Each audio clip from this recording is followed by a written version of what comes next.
دہلی نہ صرف ایک تاریخی شہر ہے بلکہ اس کی یادیں بہت پرانی ہیں جو پورے دنیا بھر میں مشہور ہیں، اور یہاں بہت سارے لوگ آتے ہیں اسی سلسلے میں۔ ہمارے عالمی شاعر ڈاکٹر علامہ سر اقبال کی ایک مشہور نظم ہے بلاد اسلامیہ، تو اس میں وہ لکھتے ہیں، دل کو تڑپاتی ہے دلی تیری محفل کی یاد، جل چکا حاصل مگر محفوظ ہے حاصل کی یاد۔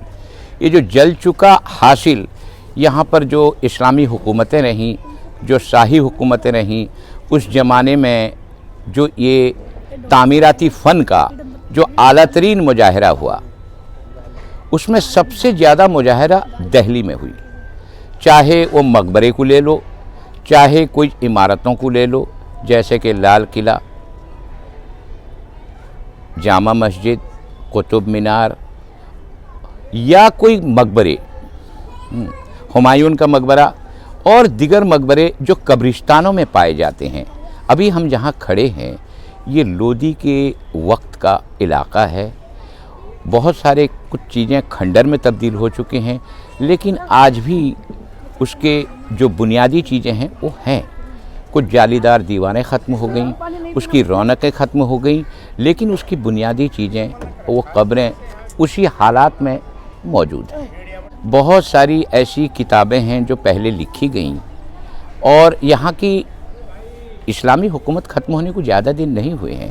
اس وقت میں بہت سارے ایسے جو مورخ تھے انہوں نے بھی درج کیا ہے، اور اس سے پہلے بہت ساری ایسی کتابیں ہیں جو فارسی میں لکھی گئیں، جو اردو میں لکھی گئیں۔ ایک کتاب ہے خزینۃ الاشفیاء، صوفیاؤں کا خزانہ۔ اس کتاب میں دہلی کا بہت ساری چیزیں ہیں۔ جب ان کا ذکر ہوا ہے اس کتاب میں تو ان عمارتوں کا بھی ذکر ہوا ہے۔ جیسے کہ آپ لے لیں ایک مشہور صوفی حضرت نظام الدین اولیاء، وہ تغلق کے زمانے کے تھے، تو جب ان کا ذکر آتا ہے تو بادشاہ تغلق کا بھی ذکر آتا ہے۔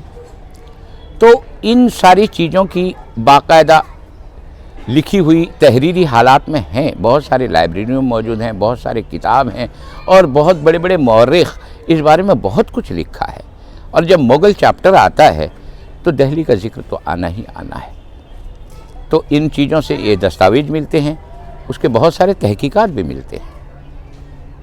تو یہاں پہ جیسے یہ جو مقبرہ ہے، اس کے اندر جو آرام فرما رہے ہو، کوئی صوفی بزرگ ہیں یا کون ہیں؟ جی، صلاح الدین شیخ رحمۃ اللہ علیہ کے نام سے یہ ہے، لیکن یہاں کا تاریخ کچھ کلیئر نہیں ہے۔ یہاں کی تاریخ اتنی کوئی خاص کلیئر نہیں ہے۔ بہت ساری کتابیں ہمارے جو تقسیم ہوئی ملک، اس تقسیم کے دوران میں ادھر سے ادھر ہو گئے۔ جو کچھ اعلیٰ ترین تعلیم یافتہ لوگ تھے وہ ہندوستان سے پاکستان ہجرت کر گئے، اور وہ اپنے ساتھ میں یہ چند کتابیں بھی لے گئے۔ تو اس سلسلے سے جو ہے، اس معاملے سے ہمارے ہندوستان میں بہت ساری تاریخیں جو ہیں، بہت ساری تاریخی چیزیں، تاریخی دستاویز جو ہیں، وہ تھوڑی سی گڑبڑا بھی گئی ہیں۔ لیکن جو نسل در نسل چلتا آ رہا ہے، ان سے جو حاصل ہوا وہ اتنا حاصل ہوا کہ یہاں پر یہ جو ہے مقبرہ، یہ بزرگ صلاح الدین شیخ نام کے ولی کا ہے، اور یہ چلا آ رہا ہے۔ یہ لودھی خاندان کے حکومت کے دور کا ہے۔ یہ ساری کی چیزیں، ان کے آرکیٹیکچر بھی ہوئی ہیں، اور یہ صرف ایک جگہ نہیں، اور بہت سارے ایسے جگہ ہیں، کچھ گلیوں میں ہیں، کچھ قبرستانوں میں ہیں، کچھ اور جگہ ہیں۔ وہاں پر مقبوضہ آبادی آ گئیں، لوگ آ کر رہنے لگے، اس کے اسٹرکچر کو بگاڑ دیا، اور وہاں پر اپنی رہائشی مکانیں بنا لیں۔ جنگوں کے دوران میں جو طرح طرح کا، پہلے تو ایسی کوئی تھی نہیں، ہماری جمہوری حکومت نہیں تھی، ڈیموکریسی نام کا کوئی چیز نہیں تھا۔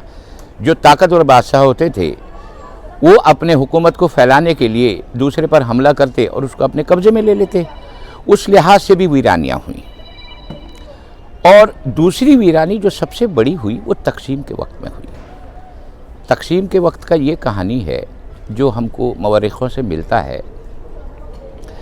کہ جب یہ بات طے ہو گئی کہ ایک اسلامی فضا میں جینے کا